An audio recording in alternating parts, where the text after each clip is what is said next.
Our last presentation of the day deals with virtual research. The good news is that we have saved the best for last. First, some housekeeping items. This conference is interactive. If you have questions, type them in the chat box in the lower left of your screen. Our presenters are eager to answer your questions. We'll answer them along the way and at the end of the presentation as time allows. Also at the end of the presentation, we'll have our final trivia quiz for valuable prizes, so stand by. So our next presentation is leveraging the power of virtual research to create shopper decision trees. Our speakers will be Liz Cox and Brendan Light of InContext Solutions. So without further ado, here is Brendan. I want to thank everybody for giving us your time at the end of the day. We know how hard it is to keep your attention, so hopefully we'll keep you well engaged here as we discuss our exciting new product we've brought to market, which is virtual-based shopper decision trees. For people who are not familiar with what a shopper decision tree is, it's simply a hierarchical representation of all the products within a category that best visualizes the relationship of those products. The tree eventually terminates at the very end with a representation of every individual SKU, and as we go up the tree into more and more abstract groups, we see the primary ways in which people differentiate the products within a category. However, once you get up into those higher breaks, you see there is less substitutability within those groups, meaning products are from segment 1 versus 2 versus 3. That is where we see the least ability for people to see those products as being comparable and substitutable, down to the very end where products are most substitutable. So in a little bit we're going to talk about how we collect and analyze that data to visualize that tree, but just wanted a basic understanding for those not familiar with the tree of what it is we're talking about. So a decision tree is actually a pretty unique piece of research compared to a lot of research projects. A lot of the studies that we do, clients come with a specific problem and we design a study to give them a specific answer to that. A decision tree has a shelf life that lives a lot longer than a lot of research products. And it can answer a pretty wide variety of questions, both strategic and tactical. And it's pretty unique in its ability to be used that way. You may have higher level strategic needs of trying to understand just what is the dynamic of all the products in your category and how does your portfolio fit within that and what opportunities are there. But you might also have much more tactical questions about what can I do today to best leverage what's unique about my products and get attention at shelf. There's a really wide variety of questions that these trees can help you with, and so it's a nice tool to be able to pull out as you're moving forward with your business goals. So it's a nice tool in your toolkit.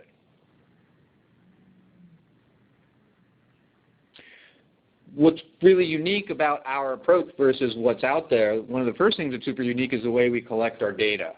We do it through virtual, online, 3D shopper research. And what that means is we immerse respondents within a virtual shopping environment. It is three-dimensional in terms of how you navigate the store and the shelves, as well as the representation of the products themselves. It's all done online, which means we have people who are self-administering at home at their convenience, and we're able to, by doing that, generate large enough sample sizes to generate very quantitative-based decision trees that leverage both behavioral and attitudinal data at the respondent level. And virtual research has been validated to actually be at a 0.9 or higher correlation with real-world store testing. So it is a very powerful way to get this type of shopping data.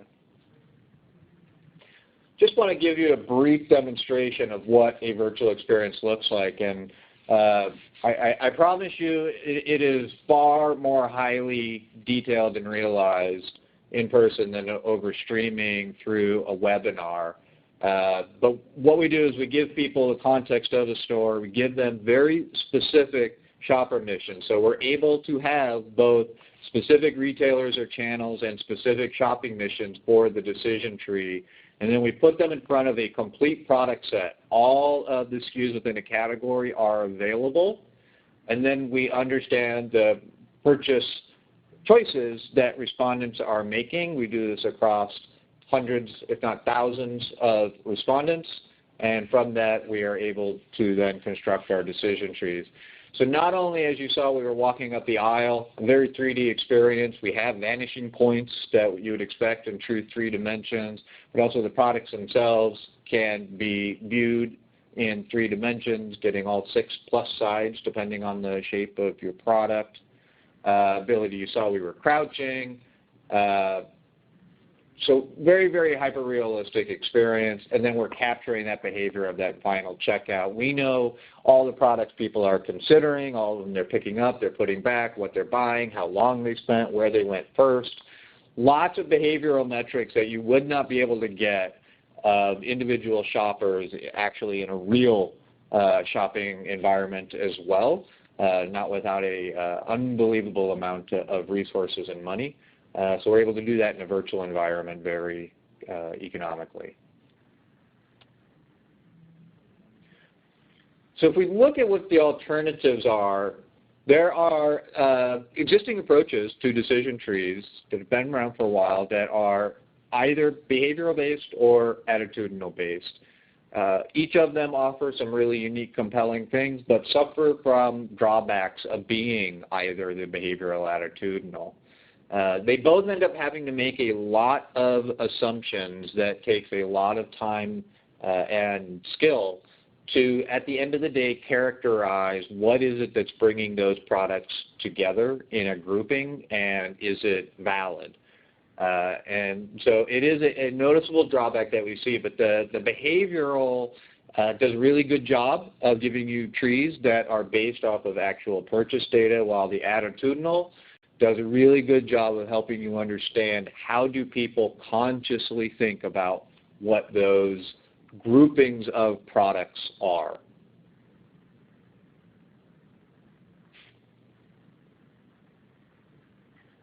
Our approach is actually a bit different in that it's highly similar to both approaches. When we went about trying to develop a decision tree product within virtual shopping, our initial hope was to do something really special, but we were going to be happy if we did something that we could just turn around trees a lot more quickly than traditional behavioral approaches offer. We were able to do that, but we also found when we finally analyzed all the data that it went well beyond just simply being able to do it faster. We are able to provide information around the decision tree that you simply cannot get in any other approach. A lot of those shortcomings of those existing approaches we've actually managed to overcome. So we are able to create decision trees, for example, on specific retailers in specific geographies with specific demographics around an explicit and specific shopping mission. So we don't have to make the assumption of why are they buying, who are they buying for, what is the intended use. We're able to collect all of that data. We're also able to get it on hard-to-track categories. Lots of categories don't really hold up too well in traditional approaches because if it's a behavioral approach, you have a product like a candy or maybe a soda or a beer. They're not likely to make it home to get scanned to get into the data set, and we're able to measure that as well. There's also some categories that are difficult because they simply have a purchase cycle that is longer than the existing approaches provide data for, so we're able to do those as well. And then we also are unique in that we are having the shoppers themselves at the time they are making those purchase choices, characterizing their choices. And so they are telling us why they're buying their products, what they're intended for, who is going to use them, and what makes them similar or dissimilar to other products that are available. So from that really unique starting point, we have our virtual-based decision trees. And a lot of this is highly conceptual, and you're wanting to know, well, what does that actually mean in reality? So Liz is going to walk us now through a case study for a category we did, and we'll try to bring all of these lofty ideas down to earth so that you can understand exactly how it works in practice. Thank you. So as Brendan just mentioned, we're going to show you an actual real example of a shopper decision tree we recently completed. It was on peanut and nut butters. We included 1,500 respondents. We made sure they were all people who currently bought in the category and that they bought the category in a grocery store or a mass merchandiser. We fielded this over this past spring-summer time frame. And what they were asked to do is they were given a mission to shop the category as they typically would. They were put into a fully 3D virtual store that looks just like their typical grocery store in this case in every way. They're even put in at their own height. So the way they look at the top shelf or the bottom shelf is the way they would see it if they were standing in front of the shelf. They could walk around the aisle. They could pick up any product. They could read nutritional information if they chose to do that. And then they made a purchase choice. After they made that choice, they're taken out of the store and then put back in, and the product that they picked is no longer available. And then they're asked for that same need, if this product wasn't available, what would you purchase in its place? So they can pick any other product from the complete competitive set, or they also had the option to leave. We created a way for them to leave the store if there was nothing else that they wanted in place of that item.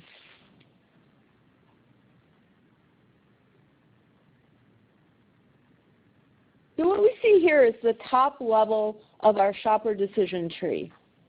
The 4 boxes represent different segments of products, and each of the product groupings at the top, these are where they're the most different for a given need or occasion within the household. So people were buying either traditional all-family products, what we called kids, sweet, and portable products, which were anything from the peanut butter and jelly combos to the individual products to like a hazelnut product, natural organic, and alternative nut/flavor.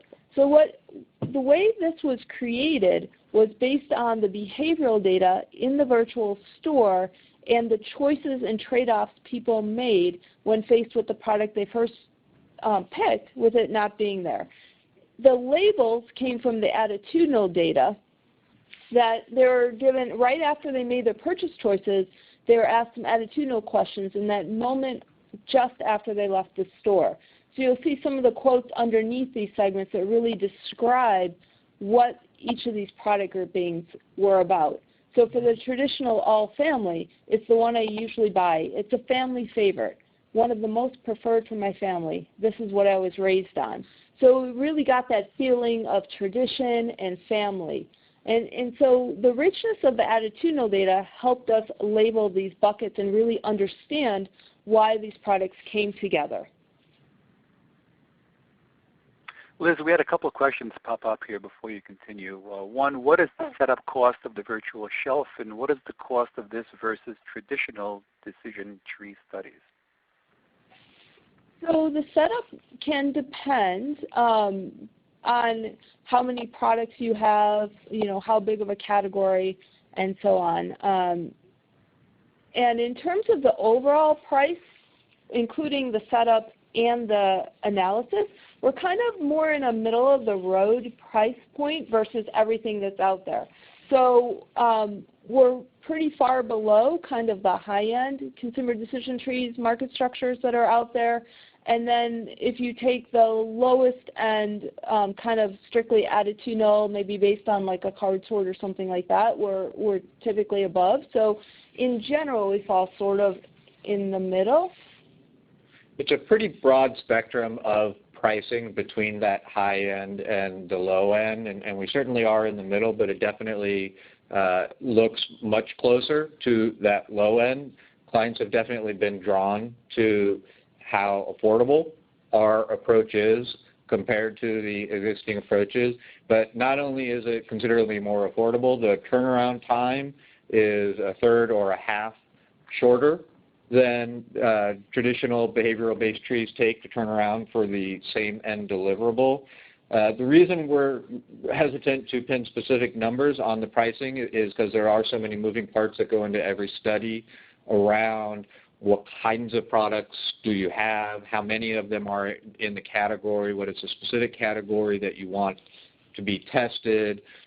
Have you had these models before? Do you have any of these products available in-house?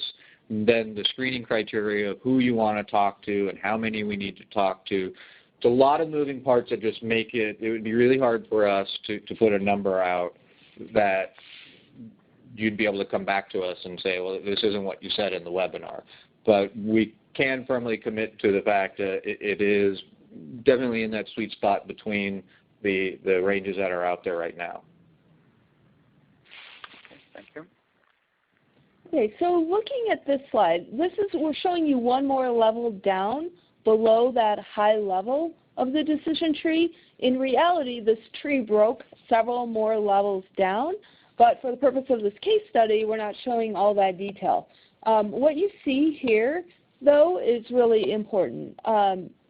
In each of these segments, you see that the way people actually purchase or make choices within a segment is different.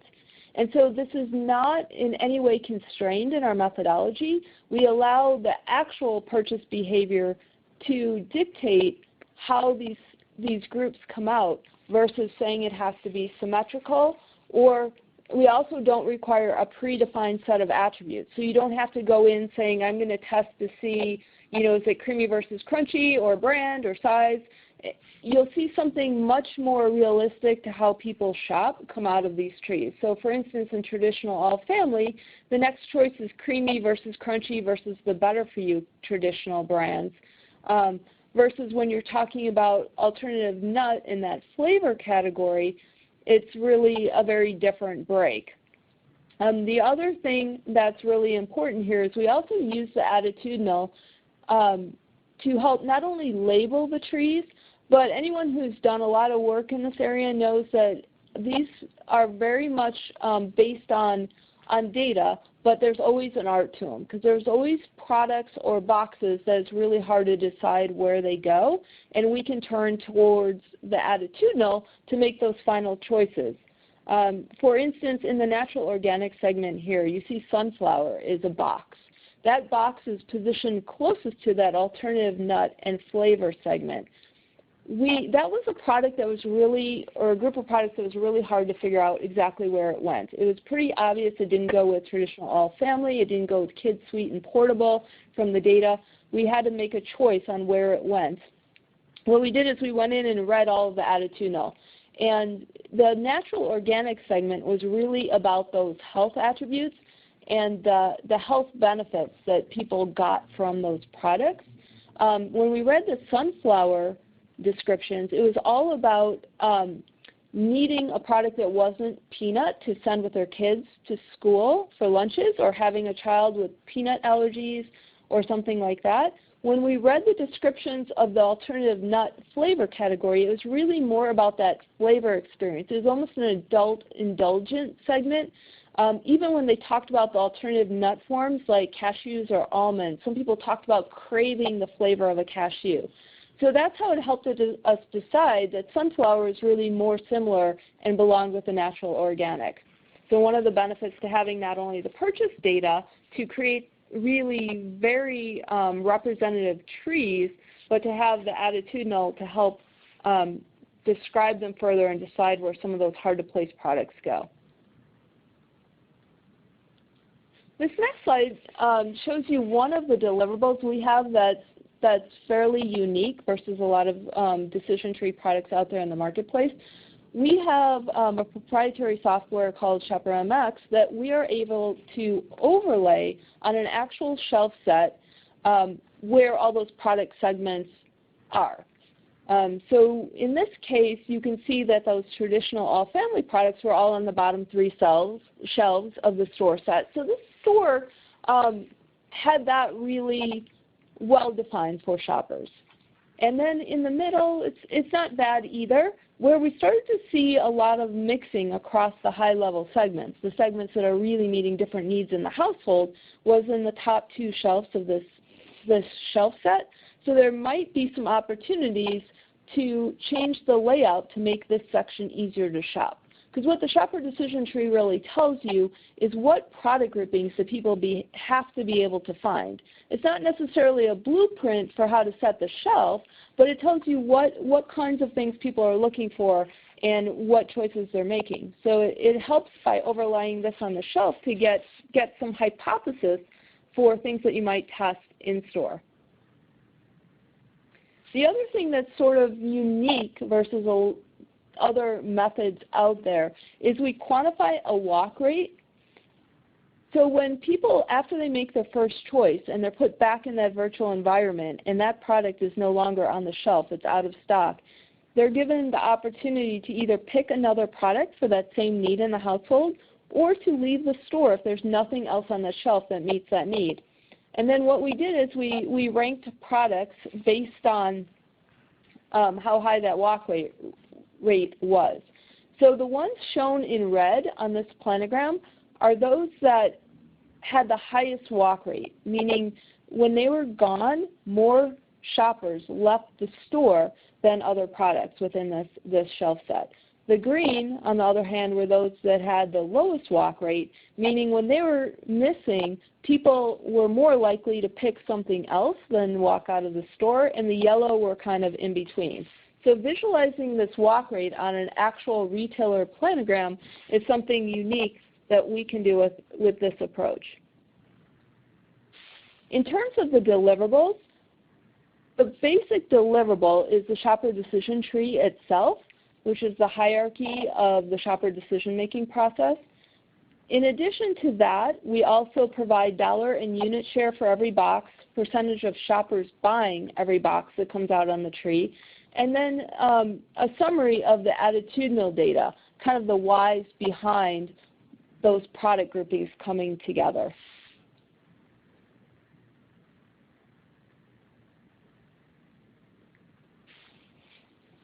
So to step back and summarize really some of the differences of this approach versus traditional approaches, it's really you're able to use this for situations where you can't use a behavioral purchase-based decision tree in the past, or you haven't been able to. So low purchase frequency or hard to track channels. You can also isolate very specific occasions. I know Brendan mentioned this.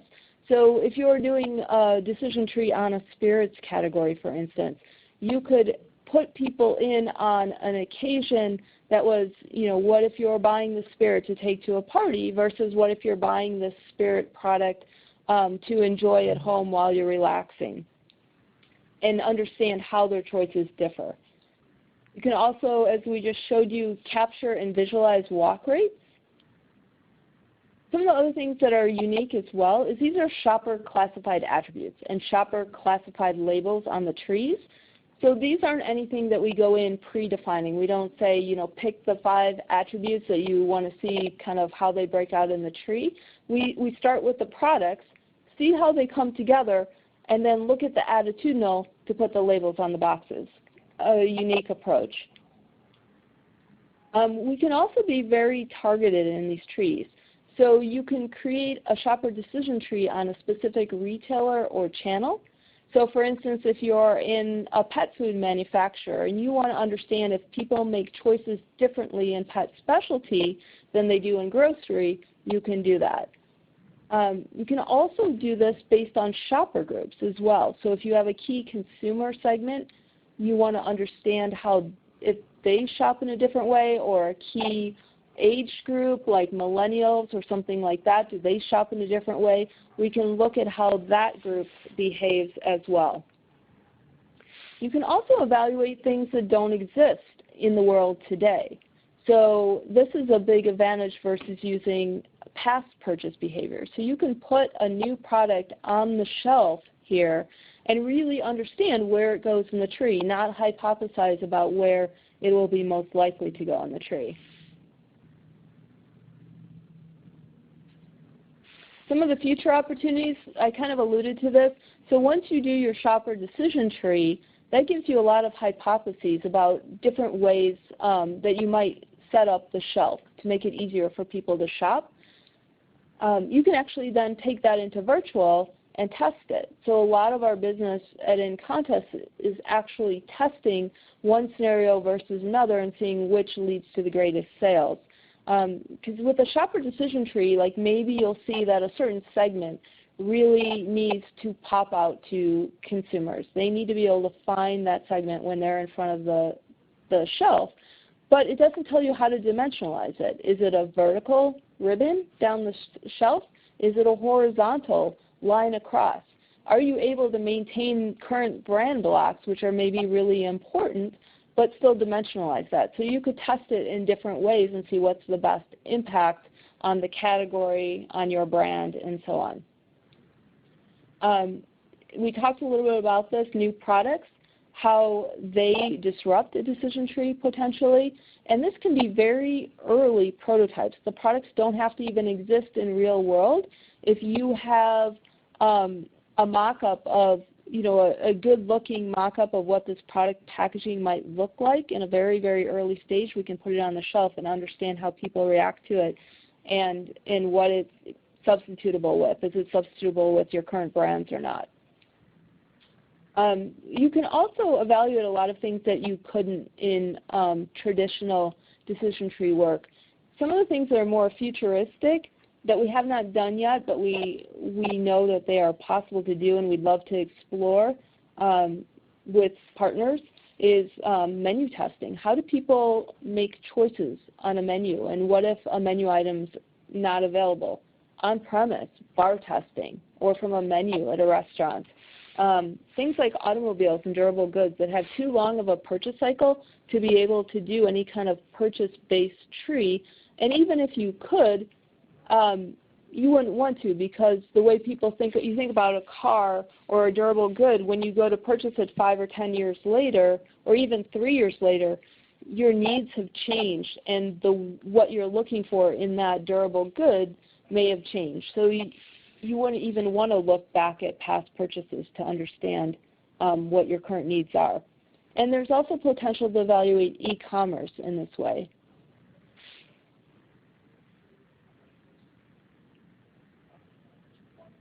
So that concludes the prepared section of our presentation today. Are there any other questions? We have a few questions, Liz, that came in.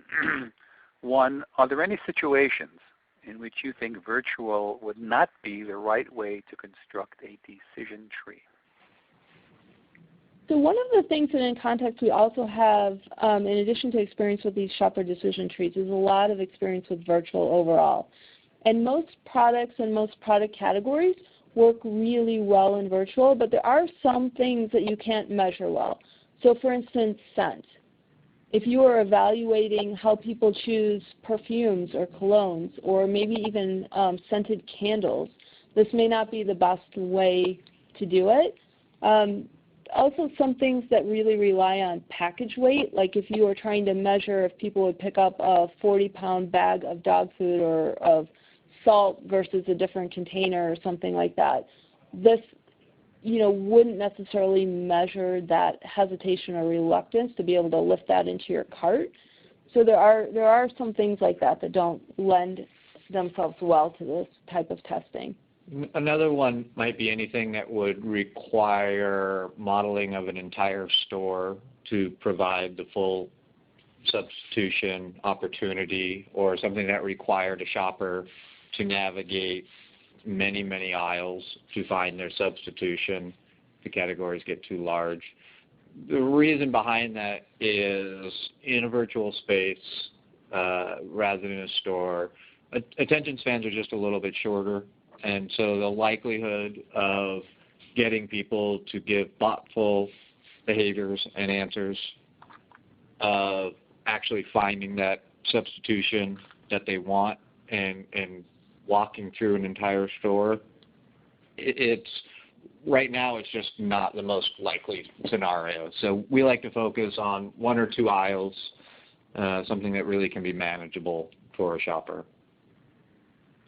Okay, another question that came in. How long does it usually take to execute a project?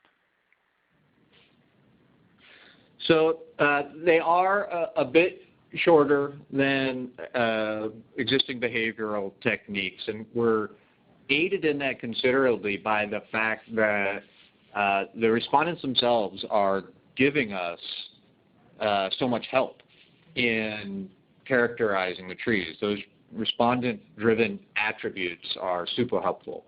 So what that means is in a net number of days that we're looking at, these projects are typically in the range of 2 to 2.5 months from beginning to end, including all of modeling of products and fielding and analysis and reporting.